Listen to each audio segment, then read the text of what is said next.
이렇게 만졌을 때 탄력이 굉장히 좋죠. 구워지면서 종이가 살짝 윗면이 터진 거 보이시죠? 컨벡션 오븐에 구우면 높이 차이가 좀 나요.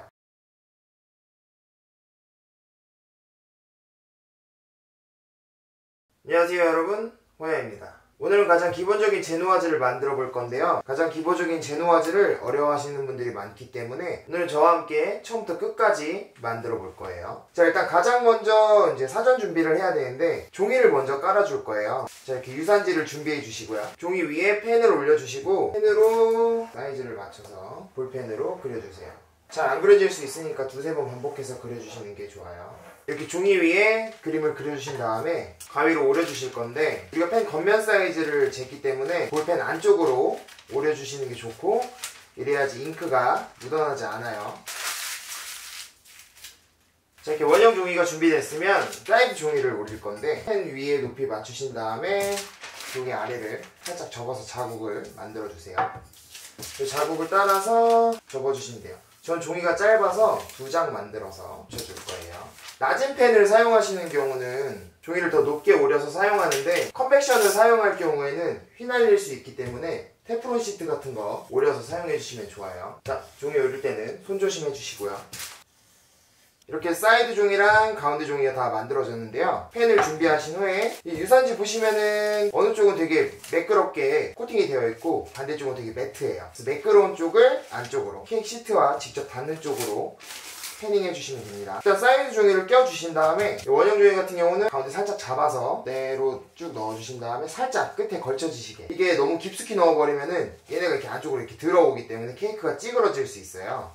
그렇기 때문에 종이는 끝까지 밀어넣지 말고 살짝 걸쳐질 정도만, 반죽이 들어가면서 알아서 다 채워지기 때문에 이렇게만 준비해 주시면 됩니다. 펜 준비가 다 끝나면 오븐 예열을 해주셔야 되는데, 오븐 예열은 컨벡션 기준 165도에서 170, 데코 오븐 기준은 180도, 150도, 윗불이 180, 아래가 150 이렇게 예열해 주시면 되고요. 데코 오븐 같은 경우는 약 10도 정도만 더 높게 예열해 주시면 되고, 컨벡션은 20도 정도 높게 예열해 주시면 됩니다. 보통 컨벡션은 10분, 데코 오븐은 20분 정도 충분한 예열이 필요한데, 아예 처음에 작업 들어가기 전에 오븐을 켜놓고 이제 작업을 들어가는 게 가장 수월해요. 오븐 온도를 더 높게 예열하는 이유는 열 손실 때문인데, 우리가 케이크를 넣을 때 문을 열게 됨으로 이제 열이 다 빠져나오죠. 우리가 원하는 온도보다 많이 내려가 있는 상태에서 굽기 시작하게 돼요. 그렇기 때문에 20도 정도 더 높게 예열해 주셔야 돼요. 자, 이제 사전 준비가 다 끝나면은 이제 제노와즈 재료를 소개시켜 드릴 건데, 일단 제노와즈는 기본적으로 과자죠. 빵의 필수 요소가 4가지인 것처럼 과자의 필수 요소도 4가지예요. 과자의 기본적인 4가지 요소는 밀가루, 계란, 설탕, 버터. 이 4가지면 쿠키도 만들 수 있고 제노와즈도 만들 수 있고 우리 파운드도 만들 수 있죠. 가장 기본적인 재료에 제가 소금이랑 바닐라 익스트랙만 좀 추가했어요. 기본적인 비율은 계란이 1, 그리고 밀가루가 0.5, 설탕이 0.5, 버터는 계란 무게의 약 10에서 20%. 근데 저는 오늘 20%를 준비했고요. 그래서 이렇게 4가지 재료만 있으면은 여러분들이 원하는 모든 제품을 거의 만들 수 있다고 보시면 돼요. 자, 일단 밀가루를 채쳐서 미리 준비해 놓을 건데, 밀가루를 채치는 이유는 밀가루 속에 이제 공기를 집어넣어 주는 거예요. 우리가 이물질을 제거하는 목적도 있지만, 제노와즈 같은 거품형 케이크에는 밀가루가 그냥 들어갔을 때 덩어리가 질 수도 있고, 거품보다 비중이 무겁기 때문에 거품에 쇼크를 줄 수가 있어요. 밀가루는 종이에 채쳐주시면 되고요. 이렇게 채치면 밀가루 안에 공기가 들어가서 더 가벼운 비중의 밀가루를 우리가 만들 수 있어요. 자, 여기서 주의할 점은 이 채친 밀가루를 다시 그릇에 옮기지 않는 거예요. 그래서 바로 사용하지 않을 경우는 살짝 덮어서 옆으로 치워주시면 되고, 그 상태로 쓰기 직전까지 대기시켜 주시면 됩니다. 역시 남자는 핑크. 자, 밀가루가 준비가 다 끝나면 이제 계란을 준비해 줄 건데,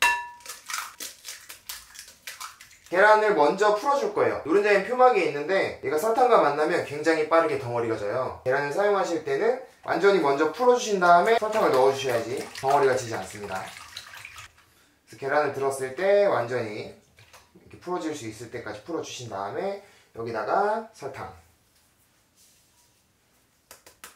그리고 소금을 넣어주세요. 바닐라 익스트랙은 좀 이따 넣어도 되는데 그냥 전 처음부터 같이 넣을게요. 어차피 익스트랙은 향이 날아가지 않기 때문에 초반부터 같이 넣으셔도 됩니다. 그래서 얘네를 잘 섞어주세요. 계란을 풀어줬어도 오래 방치하면은 설탕이 덩어리가 질 수 있어요. 그래서 설탕을 넣고는 충분하게 섞어주시는 게 가장 중요합니다. 자, 이렇게 계란물이 준비가 되었죠. 그럼 얘를 중탕시킬 건데 이제 중탕볼을 준비할 거예요. 계란 중탕 같은 경우는 물을 먼저 끓일 거예요. 물이 완전 바글바글 끓어오르면 계란을 올려서 불을 끄고 잔열로 중탕을 시켜줄 거예요. 자, 이렇게 물이 끓어오르면은 계란 중탕볼을 올리고 불을 꺼주세요. 냄비에 잔열로 중탕을 시켜줄 거예요. 이렇게 중탕을 시키시는 게 가장 안전해요. 물을 계속 불에 올려놓고 있으면은 어느 부분이 끓어오를 수 있기 때문에 그 부분에 계란이 익을 수가 있어요. 전체적인 바닥을 긁어준다는 생각으로 계란을 잘 저어가면서 저어주세요. 약 36도까지 중탕을 시킬 건데 오늘 기본적인 레시피에는 36도 정도가 가장 적당한 온도고요. 설탕이 70% 이상 들어가는 레시피들은 40도까지 중탕을 시키기도 해요. 그래서 웬만하면 오늘 레시피는 40도를 넘지 않도록 해주세요. 계란을 너무 뜨겁게 중탕시키게 되면은 계란 단백질의 열변성이 일어나서 계란의 공기 포집이 굉장히 더디고 거친 제누아즈가 만들어져요. 계란 온도는 36도까지만 해주시면 좋습니다. 계란이 36도가 되면 중탕볼에서 내려주세요. 중탕한 계란은 잠시 옆에 두고 그리고 물을 다시 끓여줄 거예요. 우리가 제누아즈에 넣을 버터를 55도에서 60도를 사용하는데 계속 중탕에 올려서 그 온도를 유지시켜주기 위해서 물을 먼저 다시 끓여주고 버터볼을 올려줄게요. 물이 끓어오르면은 버터볼을 넣고 불을 꺼주세요. 보통 이 정도 하면 우리가 계란 거품을 다 올렸을 때 55도에서 60도까지 올라오거든요. 한쪽에 잠시 치워주시면 됩니다. 자, 이제 버터도 중탕이 끝나면은 이제 중탕한 계란을 휘핑 시켜줄 건데 여러분들은 그냥 휘핑 하셨을 거예요. 그냥 휘핑을 하게 되면은 계란에 혹시 모를 알끈이라든가 이제 노른자 아까 말씀드린 덩어리라든가 제누아즈의 결을 안 좋게 만들기 때문에 저는 꼭 체에 한 번씩 걸러주거든요. 체에 꼭 걸러주셔가지고 알끈이나 노른자 덩어리들을 없애주시고 만드시는 게 좋아요. 노른자 덩어리 같은 경우는 거품기의 힘으로도 안 풀리기 때문에 저는 항상 채 쳐서 만들고 있어요. 그래서 여기 보시면은 노란 덩어리 보이시나요? 노른자 표면이 설탕을 만나면서 뭉친 건데 이런 것들은 완성된 제누아즈 안에서도 남아있기 때문에 이렇게 체에 한번 꼭 걸러주시는 게 좋습니다. 자, 계란 거품 같은 경우는 초반엔 고속으로 할 거예요. 계란이 굉장히 묽은 상태이기 때문에 저속으로 올리게 되면 시간도 너무 오래 걸리고 계란 온도가 굉장히 많이 내려가기 때문에 계란이 따뜻할 때 고속으로 60% 정도까지 빠르게 휘핑해 줄 거예요. 제가 60%대 멈춰서 보여드릴게요.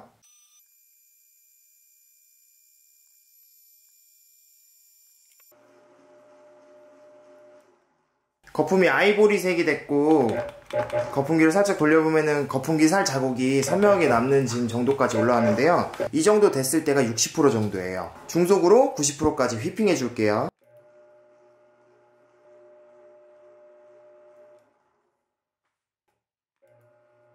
저속으로 마무리하면서 나머지 10% 채워서 100%까지 휘핑해 주시면 됩니다.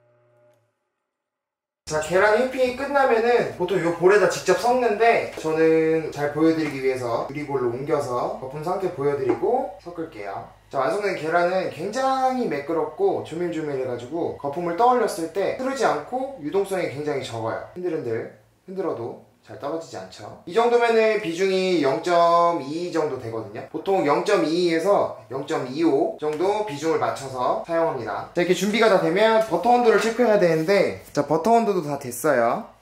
버터를 꺼내주세요. 버터가 담긴 볼 아래 물기 깨끗하게 닦아주시고요. 물기도 이물질이에요. 들어가면 좋지 않아요. 아까 채쳐놓은 밀가루 전체적으로 흩날리듯 넣어주세요. 자, 주걱을 사용해서 밀가루를 떠올려서 흩날리듯이 5에서 7회 정도 이렇게 먼저 섞어주시고 거품이 튼튼하게 휘핑되면은 절대 덩어리지지 않아요. 바닥면에 밀가루가 덩어리가 많이 뭉쳐있으니까 잘 저어주세요. 약 35회 정도 섞어준 다음에 몇 회 정도 더 섞어주시면 되거든요. 여기서 너무 많이 섞어버리게 되면은 거품이 죽고 글루텐이 형성되기 때문에 딱딱한 제누아즈가 만들어져요. 보면 밀가루가 다 섞여서 거의 보이지 않죠. 이 정도까지만 섞어주신 다음에 한 5회 정도 더 섞어주시면 됩니다. 자, 이제 저는 가루가 다 섞여서 유지를 섞을게요. 유지 섞을 때는 반죽의 일부를 덜어서 섞어줄 거예요. 유지는 굉장히 뜨겁기 때문에 뜨거운 유지가 반죽 안에 들어가면은 거품이 다 꺼질 수가 있어요. 그렇기 때문에 일부 반죽을 덜어서 이렇게 섞어서 온도를 좀 낮춰서 넣어줄 거예요. 이렇게 넣어주시면은 버터 섞이는 것도 굉장히 더 빨리 섞여요. 자, 버터를 넣고 똑같이 J자를 그리면서 떠올리듯이 버터는 무겁기 때문에 바닥에 가라앉는 성질이 있어요. 그래서 계속 위로 우리가 들어 올려서 섞어주셔야 돼요. 버터를 넣고는 약 30회 정도 섞어주시는데 30회 섞고 약 5회 정도 더 섞어주시면 좋아요. 물기가 나는 반죽이 만들어지면은 다 된 거예요. 전 지금 다 완성이 됐어요. 완성된 반죽은 흘려보았을 때 리본이 바로 사라지지 않고 보이시죠? 지금 선명하게 남았다가 천천히 사라지는 모습. 자, 이제 바로 팬에 옮겨줄게요. 이제 준비된 팬에 패닝을 해줄 건데, 패닝할 때는 약 3cm 위에서 천천히 부어주시는 게 좋아요. 우리가 가루랑 유지를 섞으면서 이제 불규칙한 큰 기포들이 많이 형성이 됐는데, 지금 이렇게 길게 늘어뜨리면서 그 큰 기포들을 깨주는 작업이에요. 반죽이 다 채워지면은 가운데 이렇게 노란 거 보이시죠? 이게 비중이 무거워진 반죽인데, 요거는 거품기로 위에를 살짝 저어가지고 잘 섞어주시면은 없어져요. 한 번 더 쇼크를 줘서 불규칙한 기포를 깨고 바로 오븐에 구워주도록 하겠습니다. 보통 1호 기준으로 35분, 2호 기준 40분, 3호는 50분 정도 굽는데요. 이게 패닝 양에 따라서도 좀 달라지기도 하는데, 가장 중요한 거는 종이가 살짝 오므라들고 가운데를 만졌을 때 스펀지처럼 올라온 상태가 다 익은 상태예요. 제누아즈가 구워져서 나왔는데요. 나오자마자 쇼크를 한번 주셔야 돼요. 이렇게 세게 쇼크를 주시면은 가운데에 미처 빠져나오지 못한 뜨거운 수분을 쇼크로 빼내주기 때문에 제누아즈가 주저앉는 걸 방지할 수 있어요. 냉각판에다가 뒤집어서 식혀주겠습니다. 자, 이렇게 제누아즈를 뒤집어 식혀주는 이유는 결을 균일하게 하기 위해서인데요. 우리가 제누아즈를 만들 때 아무리 반죽을 잘 만들어도 가루가 섞이고 유지가 섞이면서 큰 기포가 형성이 돼요. 그 큰 기포가 형성이 돼서 오븐 안에서 구워지는 동안 위로 올라오게 되는데요. 그럼 위에 기공은 크고 아래 기공은 되게 조밀조밀하게 작아요. 그렇기 때문에 뒤집어서 식혀줘야 기공이 조밀조밀한 곳이 더 눌리지 않고 기공이 큰 곳이 더 눌려서 전체적으로 균일한 결의 제누아즈를 우리가 만들 수 있어요. 제누아즈가 다 식으면은 그대로 다시 뒤집어 주신 다음에 하루 정도 숙성하여 사용하시는 걸 추천드리는데요. 숙성하거나 보관하실 때는 종이를 떼지 않은 상태에서 봉지에 수분 손실이 일어나지 않게 잘 밀봉해 주신 다음에 좀 선선한 곳에서 숙성 주신 다음에 다음날 사용하시면 굉장히 맛있고요. 근데 미리 만들어 놓거나 좀 쟁여 놓고 싶으신 분들은 이 상태로 냉동 보관하시면은 한 달 정도 보관할 수 있어요. 자, 하루 숙성시킨 제누아즈인데요. 제가 이거를 슬라이스 하는 방법도 알려드릴 거고, 우리가 뒤집어서 식혔을 때 기공이 어떻게 되는지 윗면과 아랫면 기공도 비교해서 보여드릴게요. 종이를 아래 종이도 떼어주시고, 제누아즈는 먼저 뒤집어 주신 다음에 아래에 구음색 난 부분이 식감이 좋지 않기 때문에 이 부분을 먼저 잘라주세요. 그래서 힘을 많이 쓰실 필요가 없어요. 칼날의 힘으로만 일자로 바닥을 쳐주시면은 부드러운 속살이 나와요. 제누아즈 슬라이스 하시는 거 굉장히 어려워 하시는데, 또 이렇게 슬라이스 단바라고 1cm, 1.5cm 이렇게 나오는 제품들도 있고요. 요거를 앞뒤로 대놓고 이렇게 칼로 잘라주시면 돼요. 슬라이스 바가 없으면 돌림판을 사용해서 쉽게 할 수 있는데 1.5cm 4장 정도 나오는데요. 돌려가면서 칼은 일자로 접으시고 돌림판을 돌려가면서 칼자국만 살짝 이렇게 내주시면 이렇게 한 바퀴 돌거든요. 그럼 여기서부터는 좀 더 깊숙이 들어가면서 일자로 천천히, 힘으로 자르시는 게 아니라 칼날의 힘으로만 살살 자르시는 거예요. 이렇게 들어보시면은 일정하게 잘렸죠? 그대로 옮겨주신 다음에 이 작업을 반복해 주시면 돼요. 능숙해지시면 이렇게 일자로 쉽게 자르실 수 있어요.